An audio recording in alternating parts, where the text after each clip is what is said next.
একটু কল্পনা করুন, খাইবারের প্রান্তর। যুদ্ধ শেষ হয়েছে, লাশগুলো পড়ে আছে, তলোয়ারগুলো নিস্তব্ধ হয়ে আছে এবং বিজয়ের বাতাসে এক প্রশান্তি নেমে এসেছে।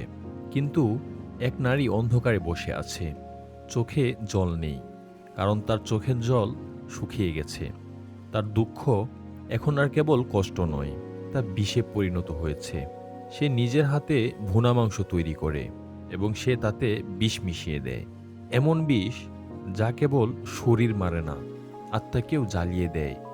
সে মাংসের প্রতিটি টুকরো খুঁটিয়ে দেখে এবং বিশেষভাবে একটি অংশ বেছে নেয়, কারণ সে জানত আল্লাহ রসুল সাল্লাল্লাহু আলাইহি ওয়াসাল্লাম কোন অংশটি পছন্দ করতেন। এটি কোনো সাধারণ চক্রান্ত ছিল না, এটি ছিল এমন এক প্রচেষ্টা যার উদ্দেশ্য কেবল হত্যা করা নয়, বরং সত্যের নূরকে নিভিয়ে দেওয়া এবং নবুয়তকে শেষ করে দেওয়া। সেই নারী ছিল জৈনব বিনতুল হারিস।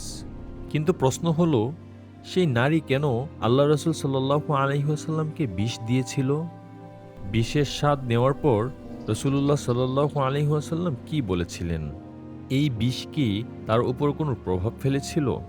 এটা কি কেবল একজন নারীর প্রতিশোধ ছিল, নাকি পুরো জাতির ষড়যন্ত্র? আর সেই নারীর শেষ পরিণতি কি হয়েছিল? আজকের ভিডিওতে আমরা খাইবারের সেই রক্তাক্ত রহস্য উন্মোচন করব, যেখানে থালায় কেবল মাংস ছিল না, বরং ছিল স্তব্ধ মৃত্যু। ভিডিওটি শেষ পর্যন্ত অবশ্যই দেখবেন। যদি ভিডিওটি পছন্দ হয় তবে আমাদের চ্যানেলটি সাবস্ক্রাইব করুন, কারণ এটি কেবল জয়নাব বিনতুল হারিসের গল্প নয়, এটি সেই ঘৃণার পরিণতি যা মানুষকে বিষে পরিণত করে। খাইবার ছিল আরবের সেই ভূখণ্ড যাকে মানুষ কেবল একটি জনপদ মনে করত না, বরং একে দুর্গের সালতানাত বলা হতো। মদিনা মুনাওয়ারার উত্তরে অবস্থিত এই এলাকাটি তার উর্বর জমি, খেজুর বাগান এবং শক্তিশালী প্রতিরক্ষা দুর্গের জন্য সারা আরবে পরিচিত ছিল। এখানে অনেক ইহুদি গোত্র বসবাস করত, যাদের কাছে বাণিজ্যের সম্পদও ছিল এবং যুদ্ধের সরঞ্জামও। আর সবচেয়ে বড় কথা ছিল তাদের সেই দুর্গগুলো, যা শত্রুকে দূর থেকে রুখে দেওয়ার জন্য যথেষ্ট মনে করা হতো। ইহুদি গোত্রগুলোর মধ্যে এমন কিছু লোক ছিল যারা আগে মদিনায় বসবাস করত, কিন্তু যখন তারা বিশ্বাসঘাতকতা করল, মুসলমানদের বিরুদ্ধে ষড়যন্ত্র করল এবং শহরের শান্তি বিঘ্নিত করল, তখন তাদের মদিনা থেকে বের করে দেয়া হয়। তারাই খাইবারে গিয়ে তাদের ক্ষতগুলোকে ঘৃণায় রূপান্তরিত করে। খাইবার এখন আর কেবল থাকার জায়গা ছিল না, বরং এটি ইসলামের বিরুদ্ধে ষড়যন্ত্রের কেন্দ্রে পরিণত হয়েছিল।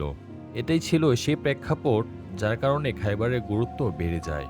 ইহুদি নেতারা আরবের গোত্রগুলোকে মুসলমানদের বিরুদ্ধে উস্কে দিত, তাদের আর্থিক সাহায্য করত এবং ইসলামকে থামানোর জন্য রাজনৈতিক জোট গঠন করত। খন্দকের যুদ্ধের সময়ও তাদের এই কূটনৈতিক ভূমিকার কথা জানা যায়। তারা শত্রু গোত্রগুলোকে একত্রিত করতে অংশ নিয়েছিল। মুসলমানদের জন্য খাইবারের সমস্যা কেবল একটি দুর্গ জয় করা ছিল না, বরং এটি ছিল একটি বিপজ্জনক ষড়যন্ত্রের কেন্দ্রে নির্মূল করা। তাই আল্লাহ রসুল সাল্লাল্লাহু আলাইহি ওয়াসাল্লাম খাইবারের দিকে অগ্রসর হলেন। এই সফর এবং এই যুদ্ধ সহজ ছিল না। খাইবারের দুর্গগুলো ছিল অত্যন্ত মজবুত। প্রতিটি দুর্গের নিজস্ব প্রতিরক্ষা ব্যবস্থা ছিল। শত্রু দুর্গের ভেতর থেকে তীর নিক্ষেপ করত, হঠাৎ আক্রমণ করত এবং আবার দেয়ালের আড়ালে লুকিয়ে যেত। মুসলমানরা খোলা ময়দানে থাকলেও তাদের কাছে ছিল ঈমানের শক্তি, শৃঙ্খলা এবং আল্লাহ রসুল সাল্লাল্লাহু আলাইহি ওয়াসাল্লামের নেতৃত্ব, যা তাদের মনোবল দৃঢ় রাখত। খাইবারের যুদ্ধ ধাপে ধাপে এগিয়ে চলল। মুসলমানরা একে একে দুর্গ জয় করতে লাগলো। রিওয়ায়াতে আছে যে এক পর্যায়ে আল্লাহ রসুল সাল্লাল্লাহু আলাইহি ওয়াসাল্লাম বলেছিলেন, আগামীকাল আমি এই ঝান্ডা অর্থাৎ পতাকা এমন এক ব্যক্তির হাতে দেব যার হাতে আল্লাহ বিজয় দান করবেন। পরের দিন সেই ঝান্ডা হযরত আলী রাদিয়াল্লাহু আনহুকে দেয়া হলো এবং আল্লাহ মুসলমানদের বিজয় দান করলেন। এই বিজয় মুসলমানদের জন্য ছিল এক বিশাল সাফল্য, কিন্তু খাইবারের মানুষের জন্য ছিল এটি অপমান এবং পরাজয়ের দিন। যে নেতারা নিজেদের ক্ষমতার মালিক মনে করত, এখন তাদের চোখের সামনে তাদের কর্তৃত্ব শেষ হয়ে যাচ্ছিল। যে পরিবারগুলো বছরের পর বছর ধরে আরবের বড় ব্যবসায়ী এবং শক্তিশালী হিসেবে পরিচিত ছিল, এখন তারা নিজেদের অসহায় মনে করছিল। এই পরাজয় কেবল যুদ্ধক্ষেত্রে ছিল না, এটি ছিল তাদের সম্মান, অহংকার এবং নেতৃত্বের পরাজয়। কিন্তু যুদ্ধ শেষ হওয়া মানে এই নয় যে ঘৃণা শেষ হয়ে গিয়েছে। কিছু মানুষ পরাজয়ের পর বুদ্ধিমত্তার পরিচয় দেয়, কিন্তু কিছু মানুষ পরাজয়কে বিষে পরিণত করে। খায়বারেও তাই হয়েছিল। কিছু মানুষ সন্ধির পথ বেছে নিয়েছিল, কিছু মানুষ পরিস্থিতি মেনে নেয়, কিছু মানুষ এমনও ছিল যাদের হৃদয়ে প্রতিশোধের আগুন ধাউ ধাউ করে জ্বলছিল। তাদের কাছে ইসলাম নামে কোনো ধর্ম ছিল না। তাদের কাছে ইসলাম ছিল তাদের পারিবারিক শাসন অবসানের নাম। তাদের জন্য ইসলাম তাদের মূর্তির অবমাননাকারী ছিল না, বরং এটি ছিল তাদের নেতৃত্বের জানাজার ঘোষণা। তাই খায়বার বিজয়ের পরেও অনেক মুখ ছিল স্তব্ধ, কিন্তু ভেতরটা জ্বলছিল। অনেক নারী তাদের স্বামীদের হারানোর শোক সইছিল। অনেক পরিবার তাদের নেতাদের হারিয়েছিল।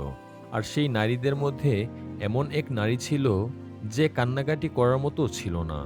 সে ছিল প্রতিহিংসায় জ্বলে ওঠা এক নারী। তার চোখের জল শুকিয়ে গিয়েছিল এবং তার কষ্ট এখন কেবল কষ্ট ছিল না, তার প্রতিশোধে পরিণত হয়েছিল। সেই রাতগুলো যখন খায়বারের দুর্গগুলো নিস্তব্ধতায় ডুবেছিল, সেগুলো আসলে শান্ত ছিল না। সেই রাতগুলোতে কিছু হৃদয়ে ক্ষতর চিৎকার ছিল, কিছু বুকে ব্যথার আগুন ছিল এবং কিছু মস্তিষ্কে এমন সব পরিকল্পনা তৈরি হচ্ছিল যা তলোয়ারের চেয়েও বেশি বিপজ্জনক। কারণ তলোয়ার কেবল শরীরকে ক্ষতবিক্ষত করে, কিন্তু ষড়যন্ত্র পুরো ইতিহাসকে ক্ষতবিক্ষত করে দেয়। খায়বারের বাতাসে সেই সময়েই এমন একটি সিদ্ধান্ত জন্ম নিচ্ছিল যা পুরো মুসলমানদের ইতিহাসে সবচেয়ে বেদনাদায়ক ঘটনাগুলোর মধ্যে একটি উল্লেখযোগ্য হয়ে থাকবে। খায়বারের বাতাসে সেই সময় এমন একটি সিদ্ধান্ত নেওয়া হচ্ছিল যা পরে মুসলমানদের ইতিহাসের সবচেয়ে বেদনাদায়ক ঘটনাগুলোর একটি হিসেবে গণ্য হয়। এমন একটি সিদ্ধান্ত যা একটি থালা থেকে শুরু হওয়ার কথা ছিল, যার ভেতরে লুকিয়েছিল মৃত্যু। আর এটাই ছিল সেই মুহূর্ত যখন যুদ্ধ ময়দান থেকে দস্তরখান পর্যন্ত পৌঁছাতে যাচ্ছিল। খায়বার বিজয়ের পর যখন দুর্গের দেয়ালগুলো নিস্তব্ধ হয়ে গেল এবং তলোয়ারের ঝঞ্ঝানি থেমে গেল, তখন ইতিহাস এমন এক চরিত্রের দিকে মোড় নেয় যাকে আপাত দৃষ্টিতে যুদ্ধের ময়দানে দেখা যায়নি, কিন্তু তার সিদ্ধান্ত যুদ্ধের ময়দানের চেয়ে কম বিপজ্জনক ছিল না। জয়নাব বিনতুল হারিস একটি এমন নাম যা খায়বারের সেই ঘটনার সঙ্গে চিরতরে যুক্ত হয়ে গিয়েছে। সে খায়বারের এক ইহুদি পরিবারের সদস্য ছিল।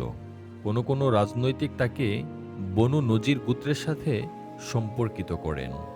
সেই গোত্র যারা আগে মদিনায় বসবাস করত এবং চুক্তিভঙ্গের কারণে সেখান থেকে বহিষ্কৃত হয়ে খায়বারে এসে বসতি স্থাপন করত। যদিও তার বংশ পরিচয় নিয়ে মতভেদ আছে, তবে এটা স্পষ্ট যে সে কোনো সাধারণ পরিবারের নারী ছিল না। খায়বারের ইহুদি গোত্রগুলো অর্থনৈতিকভাবে অনেক শক্তিশালী ছিল।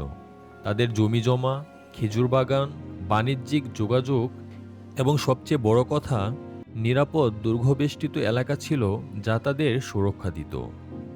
এমন এক পরিবেশে বেড়ে ওঠা এক নারী তার গোত্রের শক্তি, রাজনীতি এবং শত্রুতা সম্পর্কে ওয়াকিবহাল না থেকে পারে না। খায়বারের যুদ্ধ কেবল একটি সামরিক মোকাবেলা ছিল না, এটি অনেক পরিবারের ভিত্তি নাড়িয়ে দিয়েছিল। কিছু ইতিহাসবিদ লেখেন যে জয়নাবের নিকটাত্মীয় স্বামী, পিতা বা ভাই সেই যুদ্ধে নিহত হয়েছিল। যদিও এই বিস্তারিত তথ্যে সবার ঐকমত নেই, তবে এটা ধারণা করা যথাযুক্তি যে এই যুদ্ধে তার পরিবার ক্ষতিগ্রস্ত হয়েছিল। আরব সমাজে গোত্র কেবল পরিচয় ছিল না, তা ছিল সম্মান, শক্তি এবং জীবনের কেন্দ্রবিন্দু। যখন কোনো গোত্র পরাজিত হয় তখন কেবল ভূখণ্ড হারায় না, বরং অহংকারও ভেঙে যায়। আর যখন অহংকার ভেঙে যায় তখন কিছু হৃদয় ধৈর্য ধরে, আবার কিছু হৃদয়ে প্রতিশোধের আগুন জন্ম নিতে শুরু করে। জয়নাব ছিল সেই প্রতিশোধ পরায়ণ হৃদয়েরই একজন। ইসলামী উৎসগুলোতে বিশেষ করে সহিহ বুখারীতে এই ঘটনাটি বর্ণিত হয়েছে যে সে বকরির মাংস রান্না করে তাতে বিষ মিশিয়েছিল। বর্ণনায় এসেছে যে সে বকরির সামনের পায়ের অংশে বেশি বিষ দিয়েছিল, কারণ সে জানতে পেরেছিল যে আল্লাহ রসুল সাল্লাল্লাহু আলাইহি ওয়াসাল্লাম সেই অংশটি বেশি পছন্দ করতেন। এই বর্ণনা থেকে স্পষ্ট যে সে প্রতিটি পদক্ষেপ অনেক ভেবে চিন্তে নিয়েছিল। এটি কেবল কোনো আবেগপ্রসূত প্রতিক্রিয়া ছিল না, বরং ছিল একটি সুপরিকল্পিত পরিকল্পনা ও সংকল্প। কিছু বর্ণনায় তার এই উক্তিটি উদ্ধৃত হয়েছে যে সে বলেছিল, আমি ভেবেছিলাম যদি তিনি সত্যিই নবী হন তবে আল্লাহ তাকে রক্ষা করবেন, আর যদি তিনি একজন নিছক বাদশাহ হন তবে আমরা তার হাত থেকে মুক্তি পাব। এই শব্দগুলো বিভিন্ন সূত্রে বিভিন্নভাবে এসেছে, তবে এর মূল সারকথা হল তার মনে সন্দেহ, চ্যালেঞ্জ এবং প্রতিশোধ সবই বিদ্যমান ছিল। এটাও মনে রাখা জরুরি যে খাইবারের বিজয়ের পর সবকিছু পুরোপুরি ধ্বংস করে দেওয়া হয়নি। একটি চুক্তি হয়েছিল যার অধীনে ইহুদিরা তাদের জমিতে চাষাবাদ চালিয়ে যেতে পারত এবং ফসলের একটি অংশ মুসলমানদের দিত। তাদের সমূলে উৎপাটিত করা হয়নি, কিন্তু কিছু মন এমন হয় যারা রাজনৈতিক ছাড়কেও অপমান হিসেবে গণ্য করে। জয়নাবের চরিত্রটি এই মনস্তাত্ত্বিক টানাপোড়ারই প্রতীক। একদিকে ব্যক্তিগত শোক, অন্যদিকে গোত্রের পরাজয় এবং তৃতীয় দিকে ইসলামের ক্রমবর্ধমান শক্তি। সে হয়তো ভেবেছিল নেতৃত্বকে আঘাত করতে পারলে এই নতুন শক্তি থেমে যাবে, কিন্তু সে বুঝতে পারেনি যে নবুয়ত মানুষের তৈরি ষড়যন্ত্র থেকে সুরক্ষিত থাকে। পরে যখন তাকে জিজ্ঞাসা করা হলো সে কেন এমনটি করেছে, সে অস্বীকার করেনি, বরং স্বীকারোক্তি দিয়েছিল। তার কথায় রাগ, দুঃখ এবং এক ধরনের জেদ ছিল। তবে এই মুহূর্তে আমরা তার পরিণতির কথা উল্লেখ করব না, কারণ এই চিত্রটি শেষ পর্বে সামনে আসবে। জয়নাব বিনতুল হারিস ইতিহাসে কোনো শক্তিশালী শাসক হিসেবে পরিচিত নন, বরং সে পরিচিত তার এমন এক সিদ্ধান্তের জন্য যা খাইবার বিজয়ের পর এক নতুন পরীক্ষার কারণ হয়ে দাঁড়িয়েছিল। সে ছিল এমন এক নারী যে পরাজয়ের পর ধৈর্য ধরতে পারেনি, শোক সহ্য করতে পারেনি এবং নিজের দুঃখকে বিষে পরিণত করেছিল। আর এটাই ছিল সেই মুহূর্ত যেখানে একজন নারীর মনস্তত্ত্ব একটি গোত্রের পরাজয় এবং একটি ইতিহাস সৃষ্টিকারী ঘটনার সূচনা একে অপরের সাথে মিলে গিয়েছিল। খাইবার বিজয়ের পর যখন নতুন ব্যবস্থা প্রতিষ্ঠিত হচ্ছিল এবং উভয় পক্ষ নিজ নিজ দায়িত্বে ব্যস্ত ছিল, তখন যুদ্ধের ময়দানের বাইরে এক পদক্ষেপ নেওয়া হচ্ছিল। এই পদক্ষেপটি ছিল অত্যন্ত গোপনীয়, নিস্তব্ধ এবং সরাসরি আঘাতের পরিবর্তে একটি অভ্যন্তরীণ আঘাতের মতো। বর্ণনা অনুযায়ী জয়নাব বিনতুল হারিস একটি বকরি জবাই করে তার মাংস তৈরি করেছিল। এটি কোনো অস্বাভাবিক বিষয় ছিল না, কারণ আরব সমাজে উপহার হিসেবে খাবার পাঠানো একটি প্রচলিত রীতি ছিল। কিন্তু সেই খাবারের প্রস্তুতির সময় একটি অতিরিক্ত উপাদান যোগ করা হয়েছিল, আর সেটি হচ্ছে বিষ। সহিহ বুখারী ও অন্যান্য হাদিস গ্রন্থে এই ঘটনাটি বর্ণিত আছে যে সে মাংসের মধ্যে বিষ মিশিয়েছিল। কিছু বর্ণনায় বিস্তারিত আছে যে সে বিশেষভাবে বকরির সামনের পায়ের অংশে বেশি পরিমাণে বিষ রেখেছিল। এটি প্রমাণ করে যে এই কাজটি আকস্মিকভাবে করা হয়নি, বরং অত্যন্ত ভেবেচিন্তে এবং সুপরিকল্পিতভাবে করা হয়েছিল। এটি কোনো সরাসরি আক্রমণ ছিল না, কোনো তলোয়ার বের করা হয়নি বা প্রকাশ্যে মোকাবেলাও করা হয়নি, বরং এমন একটি পথ বেছে নেওয়া হয়েছিল যা বিশ্বাস এবং বাহ্যিক সৌজন্যের আড়ালে লুকানো ছিল। এই দিকটি এই ঘটনাকে আলাদা করে তোলে। বিষের নির্বাচন এবং তার ব্যবহারে খুঁটিনাটি সম্পূর্ণভাবে সুরক্ষিত নেই, তবে সেই যুগে বিষাক্ত পদার্থের জ্ঞান মানুষের ছিল। আর এটি ছিল সেই পর্যায়ে যেখানে যুদ্ধ ময়দান থেকে বেরিয়ে দস্তরখান পর্যন্ত পৌঁছাতে যাচ্ছিল। এটি কোনো তাৎক্ষণিক আবেগের ফল ছিল না, বরং ছিল একটি সুপরিকল্পিত কাজ। কিছু বর্ণনায় তার শব্দগুলো এভাবে উদ্ধৃত হয়েছে যে সে মনে মনে ভেবেছিল যদি মুহাম্মদ সাল্লাল্লাহু আলাইহি ওয়াসাল্লাম নবী হন তবে আল্লাহ তাকে রক্ষা করবেন। সেই দিনটি বাহ্যিকভাবে একটি সাধারণ দিন ছিল। খাইবার বিজয়ের পর পরিস্থিতি মোটামুটি স্থিতিশীল হয়ে উঠেছিল। মানুষ নিজ নিজ কাজে ব্যস্ত ছিল এবং চুক্তির অধীনে জীবন এক নতুন নিয়মে এগিয়ে চলছিল। সেই দিনগুলোতেই একটি বকরির ভুনা মাংস উপহার হিসেবে পেশ করা হলো। বর্ণনা অনুযায়ী সেই মাংস আল্লাহ রসুল সাল্লাল্লাহু আলাইহি ওয়াসাল্লামের সামনে রাখা হলো। এটি ছিল এক স্বাভাবিক দৃশ্য। আরব সমাজে মেহমানদারি ও খাবারের প্রস্তাব ছিল সাধারণ রীতি। কেউ এই মুহূর্তটিকে অস্বাভাবিক মনে করেনি। মজলিসে সাহাবায়ে কেরাম রাদিয়াল্লাহু আনহু উপস্থিত ছিলেন। যখন আল্লাহ রসুল সাল্লাল্লাহু আলাইহি ওয়াসাল্লাম সেই মাংস থেকে এক লোকমা নিলেন, তখন কয়েক মুহূর্তের মধ্যেই এক অস্বাভাবিক অবস্থা প্রকাশ পেল। কিছু বর্ণনায় এসেছে যে মহানবী সাল্লাল্লাহু আলাইহি ওয়াসাল্লাম তৎক্ষণাৎ অনুভব করলেন এতে অস্বাভাবিক কিছু আছে। তিনি বললেন, এই মাংস আমাকে বলছে যে এতে বিষ আছে।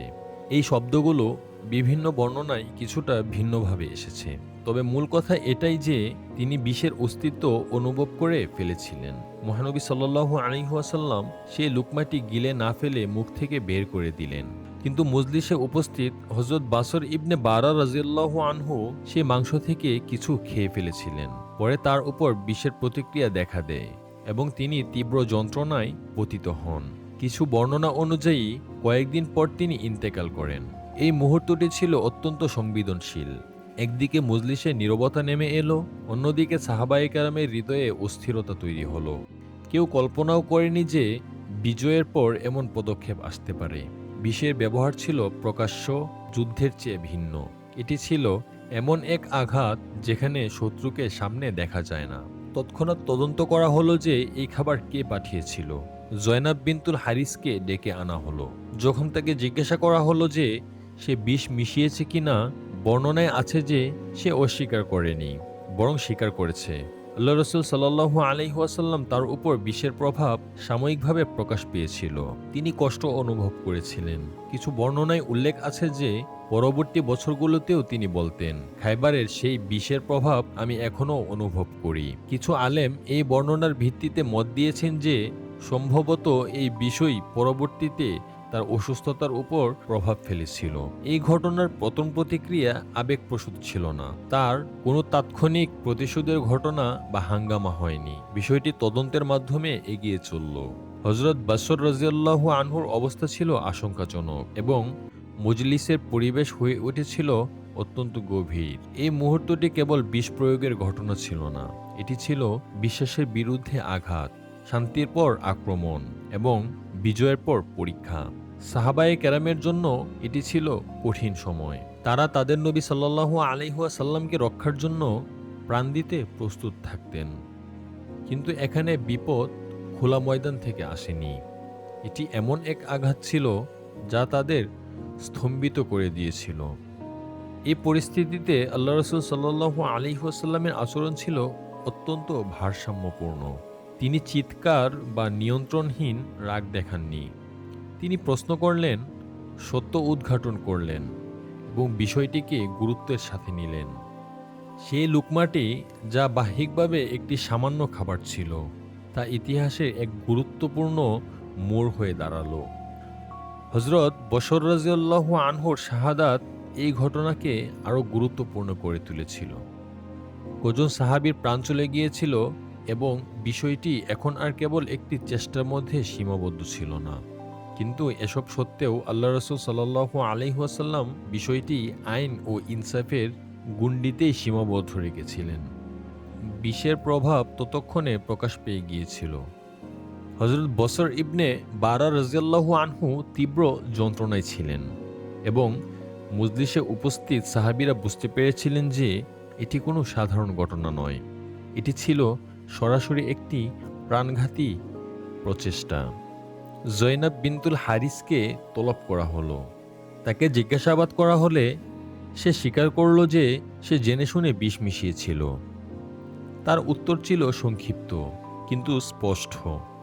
সে তার অপরাধ লুকানোর চেষ্টা করেনি।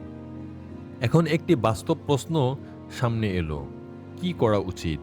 এটি কেবল একটি ষড়যন্ত্র ছিল না, বরং এমন একটি অপরাধ ছিল যেখানে একজন সাহাবীর জীবন সংকটাপন্ন ছিল। ফিকহি বা আইনি দিক থেকে যদি কারো কাজের মাধ্যমে কারো মৃত্যু ঘটে, তবে কেসাস বা সমপর্যায়ের শাস্তির অধিকার তৈরি হয়। কিন্তু মৃত্যু না হওয়া পর্যন্ত পরিস্থিতি ভিন্ন থাকে। সেই সময় হযরত বসর রাদিয়াল্লাহু আনহু জীবিত ছিলেন, যদিও তিনি মারাত্মকভাবে ক্ষতিগ্রস্ত হয়েছিলেন।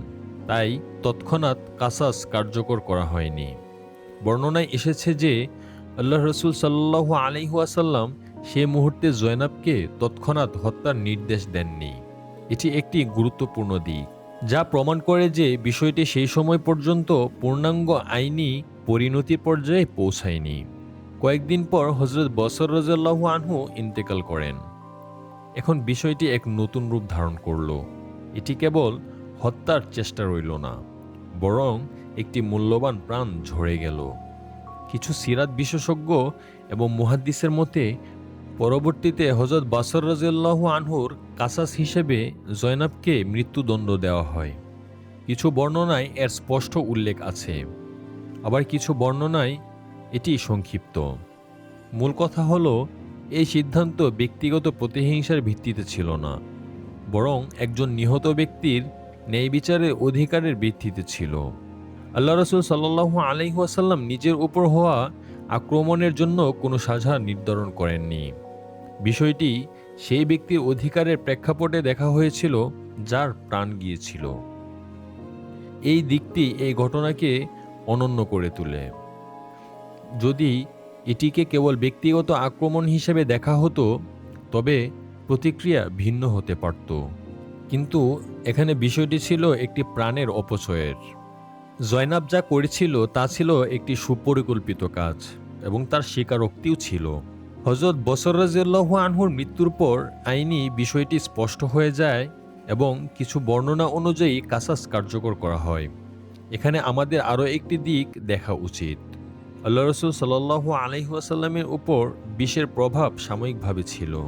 কিছু হাদিসে এসেছে যে তিনি পরবর্তীতে বলেছিলেন, খাইবারের সেই বিষের প্রভাব আমি এখন পর্যন্ত অনুভব করি। কিছু আলেম এই বর্ণনার ভিত্তিতে বলেছেন যে সম্ভবত এই বিষয় পরবর্তীতে তার অন্তিম অসুস্থতার পর প্রভাব ফেলেছিল। বিষের এই ঘটনাটি কেবল একটি সাময়িক আলোড়ন ছিল না, বরং এটি ছিল এক সংবেদনশীল মুহূর্ত যা খাইবার বিজয়ের পর এক নতুন বাস্তবতা সামনে এনেছিল। হযরত বসর ইবনে বারা রাদিয়াল্লাহু আনহুর ইন্তেকালের পর বিষয়টি একটি স্পষ্ট আইনি রূপ নেয়। জয়নাব বিনতুল হারিসের নাম ইতিহাসে একটি সতর্কবাণী হিসেবে রয়ে গেছে। সে ছিল এমন এক নারী যে তার শোককে ধৈর্য দিয়ে মোকাবেলা করার পরিবর্তে একটি বিপজ্জনক অপরাধে রূপান্তরিত করেছিল। তার এই কাজ সাময়িকভাবে একজনের প্রাণ কেড়ে নিলেও ইসলামের অগ্রযাত্রাকে থামাতে পারেনি। এই ঘটনা আমাদের অনেক শিক্ষা দেয়। বিজয়ের পরেও পরীক্ষা বাকি থাকে। বিপদ সবসময় যুদ্ধক্ষেত্র থেকে আসে না, এবং আইন আবেগের ঊর্ধ্বে। মানুষ পরিকল্পনা করতে পারে, কিন্তু ভাগ্য আল্লাহর হাতে থাকে। একটি লুকমা ইতিহাসে মোড় ঘুরিয়ে দেওয়ার জন্য যথেষ্ট হতে পারত, কিন্তু আল্লাহ তার নবীকে রক্ষা করেছেন এবং দিনের পূর্ণতা অব্যাহত রয়েছে। খাইবারের এই গল্পে তলোয়ার আছে, বিষ আছে, শোক আছে এবং ইনসাফও আছে। তবে সবচেয়ে বড় সত্য হল, হক বা সত্য তার আপন পথেই এগিয়ে চলেছে। একজন নারীর প্রতিশোধ ইতিহাসের সমাপ্তি হতে পারেনি, বরং একটি দৃষ্টান্ত হয়ে রয়ে গিয়েছে। আর এটাই এই ঘটনার আসল পরিণতি। ঘৃণা সাময়িকভাবে প্রভাব ফেলতে পারে, কিন্তু সত্যের প্রদীপ নিভানো সম্ভব নয়। যদি আপনাদের মাঝেও এই তথ্যমূলক ভিডিওটি ভালো লেগে থাকে, তবে চ্যানেলটি সাবস্ক্রাইব করুন, ভিডিওটি শেয়ার করুন এবং আপনার মতামত অবশ্যই জানাবেন। ইনশাআল্লাহ খুব শীঘ্রই একটি নতুন তথ্য সমৃদ্ধ ভিডিও নিয়ে হাজির হব। আল্লাহ আপনার সহায় হন।